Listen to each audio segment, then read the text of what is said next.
Yeah, I'm not sure exactly why Drew invited me, but I'm like just out of college, like 3 years, and all you guys are doing such great things. It's really inspiring for me. So, I'm a little nervous, but thanks to him for inviting me, and thanks to all the sponsors for sponsoring the event. And I'm really excited to be here. I'm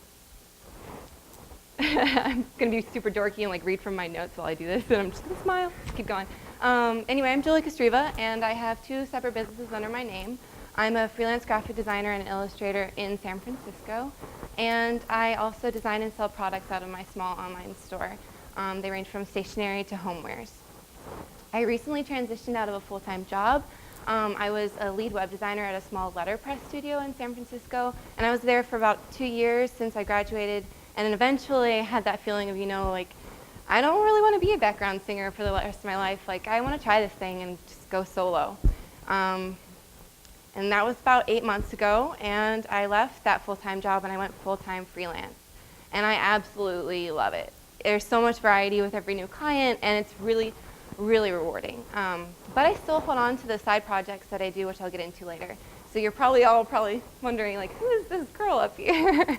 But here's a few pieces of my work. Some logos that I've done. They range from minimal to hand lettered, which I really love doing, more textural stuff.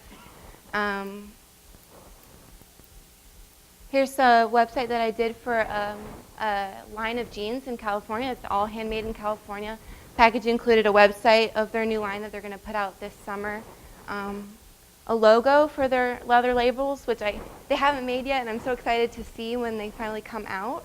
And then I was able to do some illustration work for them. This one was really fun for me. It's like American inspired, like the Harley Davidson angel wings, and then like that flag, the Don't Tread on Me snake. It's like super American. I love it. My favorite stuff is drawing by hand, and it can take a ton of tries before it looks right, but I love the process. And we all have to take a break from design work every now and then just to make something for fun. These are prints that have been in my shop. Some of them have already sold out, but these are all either hand-drawn or, photographs. Like those flowers are photos of flowers that were in my front yard when I lived in Berkeley, and the shading and the textures in the 2 on the right, they're just photos from my iPhoto library. I look for textures of water or sunlight or dirt or grass. I constantly take photographs of textures that I find interesting just so that I kind of have a library of this stuff. The middle print is a 7-color screen print, which means that I printed dozens of prints 7 times each just to get that little yellow circle at the top. Like silk screens can be a huge multi-day process, which it's like a marathon, and you kind of just get this adrenaline, like the endorphins kick in and I forget about everything else. But maybe some of you have already seen the things I sell in my online shop, either like, buzzing around Pinterest or on blogs or whatever. I sell lined notebooks and daily planners and iPhone cases and pillows. This is the kind of stuff that's really fun for me, that I enjoy doing the most, making products, but I'll kind of talk about later why I haven't dived into that full time. I started off doing letterpress wedding invitations for clients, which kind of led me into experimenting with letterpress in my shop. This is another print that's gold foil and letterpress, which means that it takes 2 different presses to print it. The one on the right is a gold foil press. So I think, all of us are multifaceted people. We have 2 sides to us, or maybe 3 or 4, like a list of things that you think about when you think of who you are. And this is super cheesy, but just go with me here. Expand your horizons, like it's something that's essential to my work and who I am. It's that I love to try out a bunch of different things. And I've been doing a mishmash of things for as long as I can remember. Like in high school, I was selling commissioned paintings, and I was screen printing t-shirts for Boy Scouts, and probably like the rest of you guys, you probably started learning to code when you were in middle school. I started when I was in 13. I was like really young. I was making really stupid things like rainbow cursor trails, just like stupid stuff because you can. And when I was 14, I designed my first font. This kind of stuff is just like super fun, and just getting around and trying different things.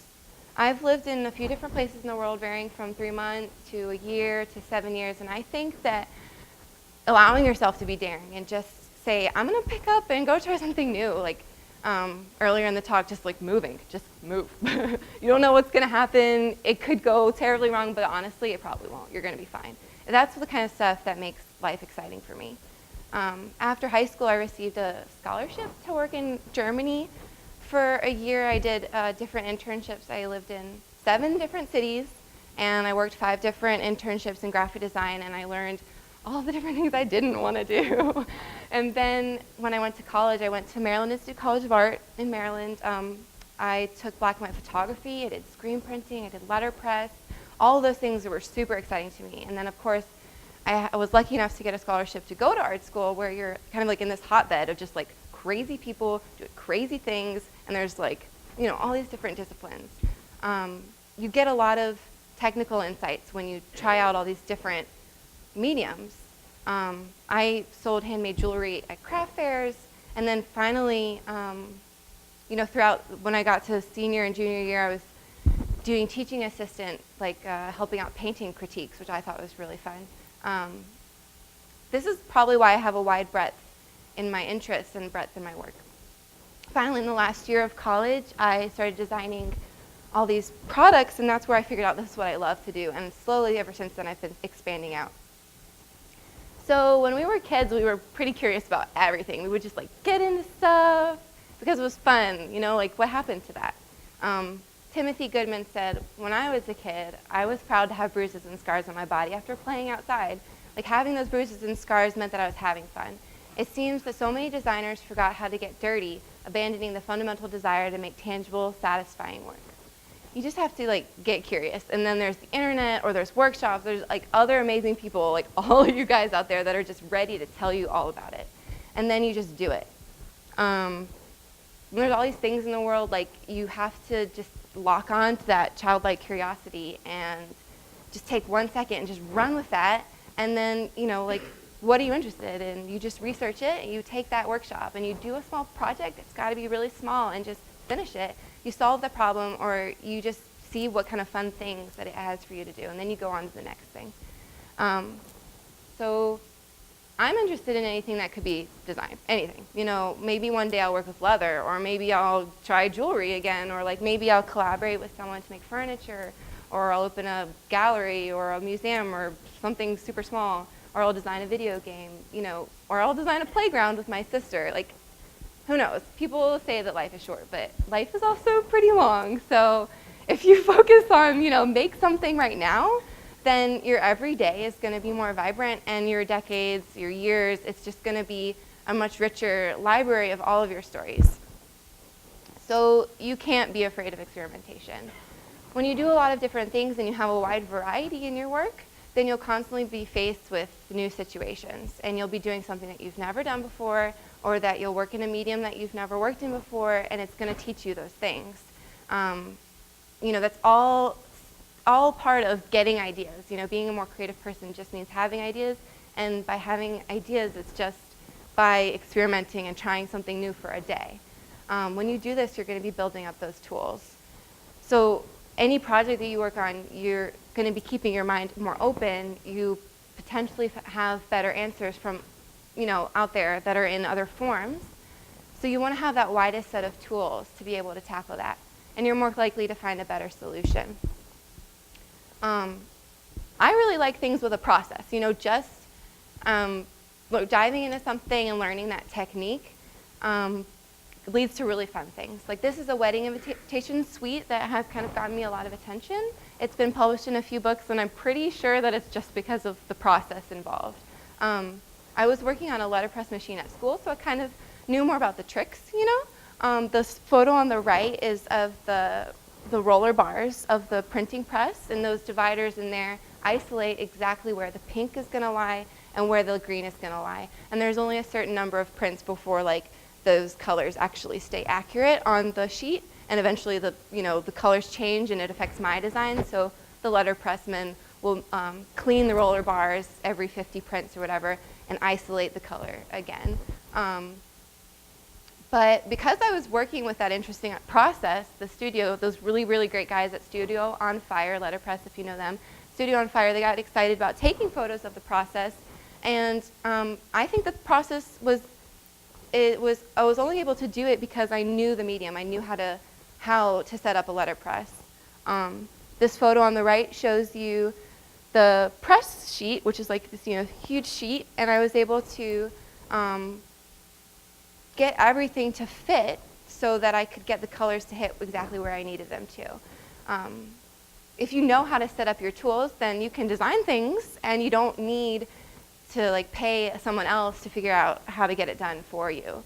One of the great things by working by hand or working with materials is that they just speak to you. Like as you're exploring and as you're learning how to do something, you start to see little tricks and you're going to be like, ooh, wouldn't it be cool if blank? You learn some kind of way to code something. You're just like, that would look really awesome if I could just get it to do this, And that thing that you're working with, it's just going to tell you what to do with your design or your product. So make the thing that you really want. You have all your tools together and the world is like ready for you to do. You can make things and you can make the thing that you really want to do. And that's the way that my day planners kind of started out. Often I'll get ideas for things that I wish I could just have, In school I couldn't find a planner that just didn't have lines, just get rid of the lines. I just want to draw or be able to take a million notes in whatever I needed to do. And it's as simple as that. So I made one. When I get ideas for products, a lot of times I'm just looking around at what's already out there and I find myself thinking, if only this thing were kind of like this, Why doesn't just someone just design that? And that's where I daydream about things that I think would be useful or just simply really pretty. And then I just figure out a way to make them. Currently, all of my products are either manufactured in the US or in Europe and they're shipped to me. But more and more as I'm kind of thinking about this over the last few months, I'm getting really interested in the idea of working with local designers and makers to create collaborative projects. I think it's really, really awesome earlier, the wooden boards that are made locally and that whole process that goes behind it. So although one of the single greatest benefits to my work is being multifaceted, which I totally encourage you to all kind of like think about all your different sides to you and who you are, it doesn't really come without issues. Especially me, I'm graphic design, I'm constantly thinking about branding and your company and the message that you're sending out of your brand. It's like this thing that plagues me. There's definitely stress between being split between all of your interests. Maybe you're thinking, I want to make this project, but does it diverge too much from the rest of the things that I do? Or, do I need to worry about making sure that all the work or all the projects that I do are cohesive? Or do I need to worry about my brands diverging from one another? Or how can I start that project if I'm already working on this one? You have a wide range of interests, of skills, of products that you make. You may fear that they're not related enough, but you cannot let that fear get a hold of you. Like I struggle with this all the time. I have to keep telling myself, I am still who I am, even if my graphic design work is different from my shop. And that can apply to your company too. Your company has so many facets, so many different people working. You are still going to be a company at the end of the day. You can't get paralyzed by any of those concerns. You have to keep moving. I am still working this out.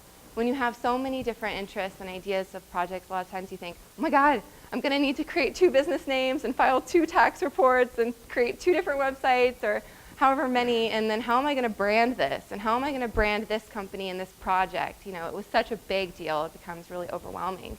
It's too much to think about. I got scared because to do it in its most ideal form, like any product in its most ideal form, the one that you've got in your head that you're dreaming of, the big one, it would just be too big of a project to handle. So you just don't do it. If a lot of times I wouldn't start designing products because my online shop wasn't set up. You can't sell them. It's just like, why design a product if you can't sell it? It would put a hold on the work. But you know what? I realized that it's okay. It's okay if you just have them all under one roof on one company. It's okay if it's like going to take some time to get there, because, you know, just do it. Just do it and have it out there, because eventually you'll see, like, you know, what if your interests change in a few years, or eventually this project grows to be more important than this other project, or eventually this other one comes along. You know, you just have to keep doing them. You're going to figure out the next step for each of them when the time comes. So where should I start? You have all these big projects in your head, or big ideas in your head, and you see all these big projects that everyone else is doing. I mean, it's like fantastic, everything that you see in person or everything you see online. There's these big projects, but we don't see all the little things that the people did before they did them. We get paralyzed because we think that anything that we do has to be such a big deal. But like, nope. Trust me, anything that you do is going to be exciting. You'll have something to talk about and something to think about. Start small. Start super small. Like, think of it like a sketch, like just sketch, or exercises, you know, like you always stretch out before you run, or you always train before you run a marathon, you know. Maybe you write short stories, or maybe you start writing guest posts for a popular blog before you run that marathon. You know, it's a big deal to sink 2 years or a year into a big project. So make those mistakes first. Make just as many things as you can. Try out as many things out there, you know, because you're going to make mistakes. And they're going to look bad. And you might not want to publish it when it's done, you know? Like, maybe only you and your close friends look at it. But you're going to figure it out, because you can always publish something on Dribbble and get some feedback from other designers. And, you know, there's all these venues out there to show the small things or the things in progress and figure it out so you know the next thing. All these small things can always lead into a big thing. And then sometimes these small things, they just end up being a big thing in themselves. You never know. You know, you can't let that stop you, and you can't confuse variety with overexhaustion. I just want to say that like one more time. You cannot confuse variety with overexhaustion. You do not have to work around the clock, you know. I just believe in trying new things all the time, and those new things may last a few days or a week or a few months or a year, and then you catalog it, and then you start a new chapter of your life. You can always return to that thing later again if it becomes relevant to a new project. Peter Buchanan Smith of Best Made Company, he makes those like really cool painted axes. He said that you should remind yourself why you love design and why you're here to begin with, or anything that you're working on. Why are you here to begin with? You'll be working, you know, just hustling, and then you'll be thinking, God, I wish I was working on that other thing. That right there, that's the thing. That's like why you're here, you know? And for me, I would love to switch over full-time to product design, but I'm not quite, you know, I'm not quite there yet. I'm not ready, because unfortunately, like teaching myself to code, where like the only investment was time, which, you know, is also like expensive and rare, you know, time costs.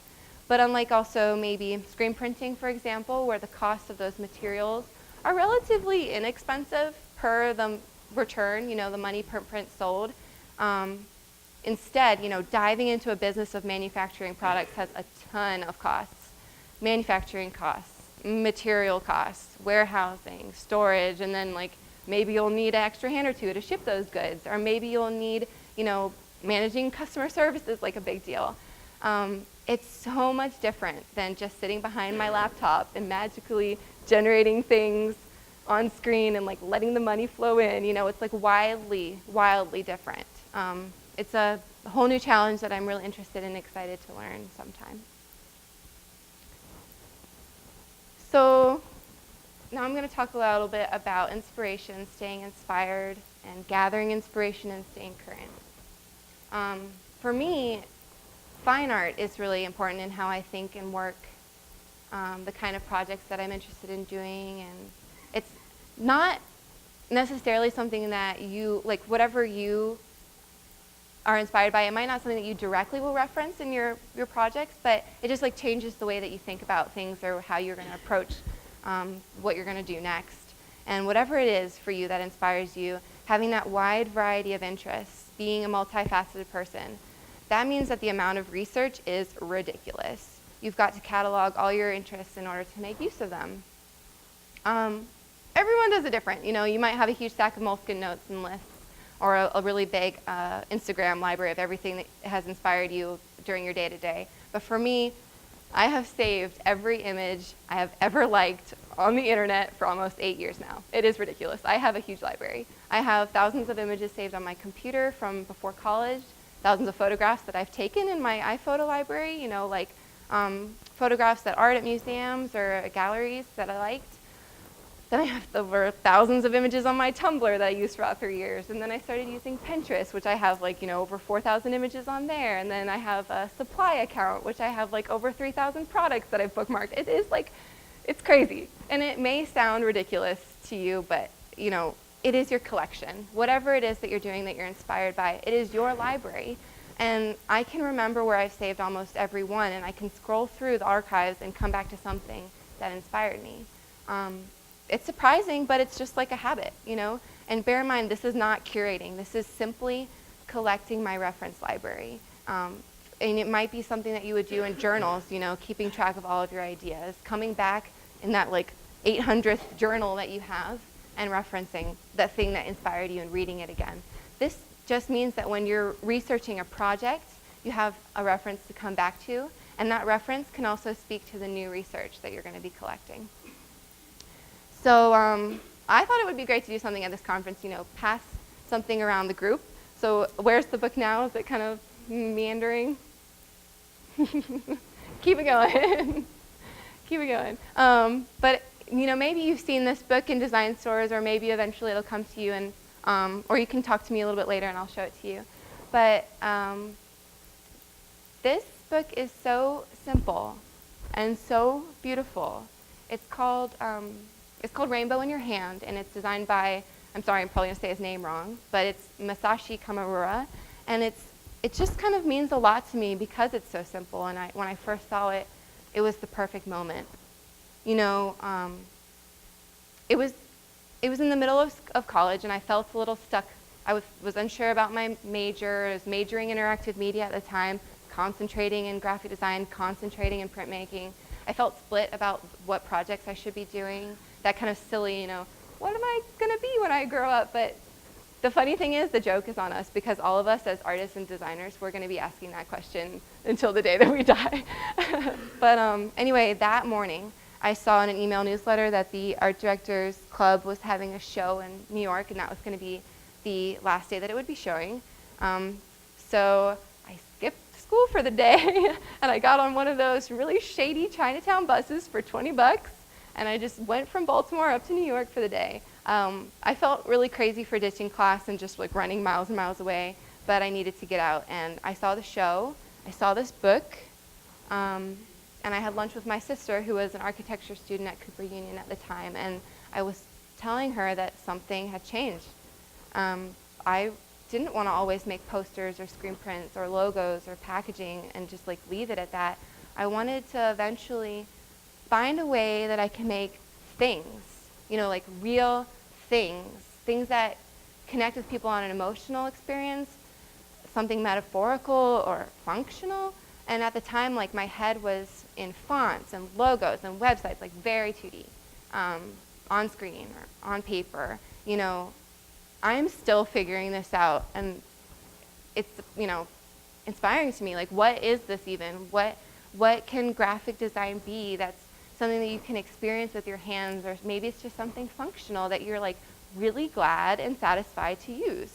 Or maybe it's something totally phenomenal where you experience it and you just savor that moment of phenomena. What does that mean to be a designer as an artist? Playing around with materials, or what does it mean to make something that makes people go, whoa, how did they make that? These are some of the photos of my favorite artist, Olafur Eliasson. He makes these installations that are these full-blown experiences, like the heat of a color, or the fog, or the way that mirrors can crystallize your vision. I mean, it's incredible. It makes your heart skip a beat, when you're there and you're part of it. all this stuff was making me think about the qualities of what it is to be inspired. And the first one is like really, really obvious, that you can't ask for it. It has to be given to you out of somewhere else. You're not going to create or generate inspiration. Like, it's going to be a gift from someone else or from the world or nature just like around us. And I feel like sometimes, we research things and sometimes there's a muse in there, but other times it just comes out of absolutely nowhere. It's really big and magical, and we were looking for it, like a certain amount, but what we got back was really much larger than what we had put in. And it's that suddenness that is the beauty of inspiration. The next thing is that the more that inspiration is used, the more that you use your inspiration and put it back out there, the more value that it has. And at first you'd kind of think the opposite, and you'd be like, well, the more that you see design trends throughout the design world or on the shelves of stores, things go in and out of style and it becomes boring or fatty, which is like a pretty ugly idea. The truth is that all of these things, everything that's out there, good or bad, are all part of our conversation as a culture. And conversation is the most important thing to me. Because when you use your inspiration, you're going to be giving inspiration to someone else.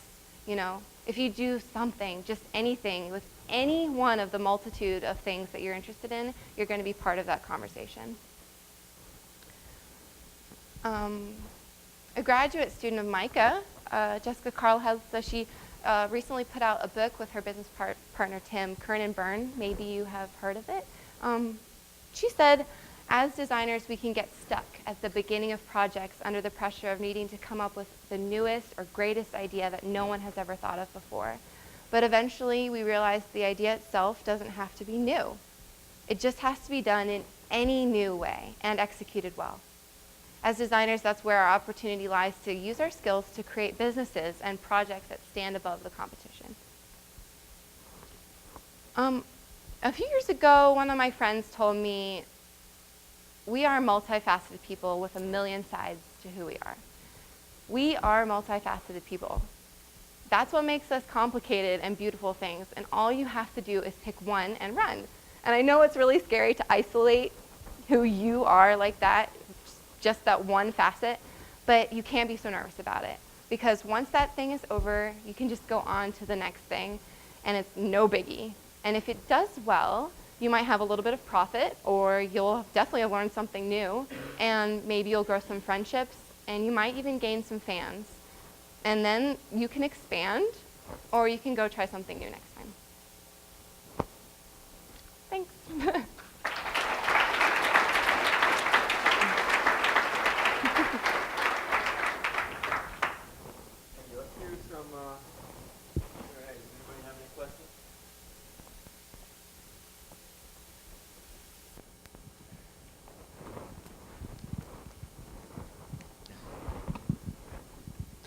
I'm just wondering, how did you actually acquire the skills to run a letterpress? And is it a shared studio where you can use someone else's letterpress, or do you have your own, and how did you get it, and that sort of stuff? Okay, first thing about letterpress is that they're super expensive, very old, they hardly even make them anymore, they're really, really heavy. So hardly anyone owns them. In order to buy one, you'd have to have it shipped like across the states. It's like crazy. They're rare. So I took classes at my school. We were fortunate enough to have a pretty good letterpress course. We had about 4 presses and a really big library because with letterpress you have the 2 options of, metal type, metal imagery, or create your own like plastic, designs and have them made. There are definitely classes available. You don't have to be in school to take letterpress courses. You can go to the school because they have these continuing studies courses, like either in the evenings or in the summers. But there's also smaller studios that are, pretty easy to Google, where you would just like buy a certain number of hours. Or you could do, a weekend or a week course or something like that.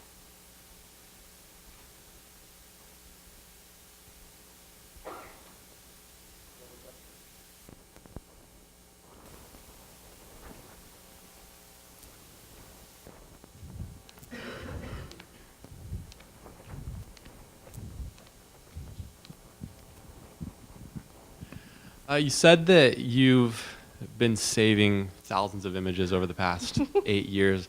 How do Yeah. you keep that I can only keep a couple hundred before I lose track of everything. How do you keep it organized? And then do you also print out stuff and create a mood board, or? Okay, totally. So whenever you're doing it, as you do it is the only time that you'll be able to organize it. I promise you. Otherwise, it'll just, it's lost. When you get that image, you have to tag it, either like in your iPhoto library, you'll have tags, or in Tumblr or Pinterest, you'll have boards. Because I can isolate, oh, that really awesome, I don't know, car, I'll have a board on my Pinterest that is for, product design. That's the only way that you can get to it. I mean, if you can, while you do it, also, if you also have the time, you can type in there as much as you can, like car design by X, studio, this, whatever. That way you can search in the end. But if you do not categorize it as you're going, it's going to be totally lost. I have all these different venues as well, which really helps me out. Like say you might have 2 different Tumblrs, so that you can be like, oh, this one's movie-based, this one is like for something else. If that way it's not really your huge, crazy image library. It's more like, oh, that blog that I love, which is your blog. You can put it all into all these categories. And then when I'm working on a project, I'll take new photos, or I'll look for new photos, and I'll make just humongous mood boards, huge. They'll have 40 plus images, 50 plus images on it, so that I'm not just looking at the one thing and being concentrating on 1 or 2 things. You just have a ton on there to look at.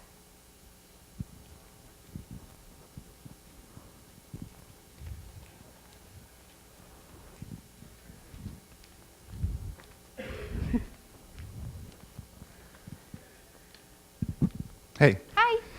Can you talk a bit about your experiences with Etsy and just, Yeah, shipping real products? I have 2 forms on my site of selling. Well, one of them's down because I'm on vacation right now. But I have the Big Cartel, which is integrated into my website, which looks beautiful. It's not a clumsy Etsy page. Nobody buys from there. Nobody. 2 people. I'll get 2 orders on there. Etsy has this huge community, and they have a really awesome way of getting more promotion, favorites, and then treasuries, and all this, just so much. People are going to be bookmarking your stuff. People will browse through hearts, and that's how you get a lot of traffic and sales. Yeah, just really good money flow. It's definitely not my salary. It's a good bonus, in the month. But I would recommend it to start and play with, but eventually my press is growing now enough, hopefully after maybe 1 or 2 more years, I'll have enough blog exposure. That's how I get all my kind of attention, is I'll make a product and a blog will feature me. That links to the Etsy. Hopefully after, a little bit more exposure, I can shut down the Etsy page and the link will just be to my exclusive shop. Shipping, that's the other thing, is that when you open up your own store, you're going to be shipping through your home, or if you have a ton of stuff, you'll have a warehouse. But I think there might be services available where you'll have your stuff in their warehouse and they'll ship it for you, which would be awesome, because honestly, shipping is not fun. But yeah.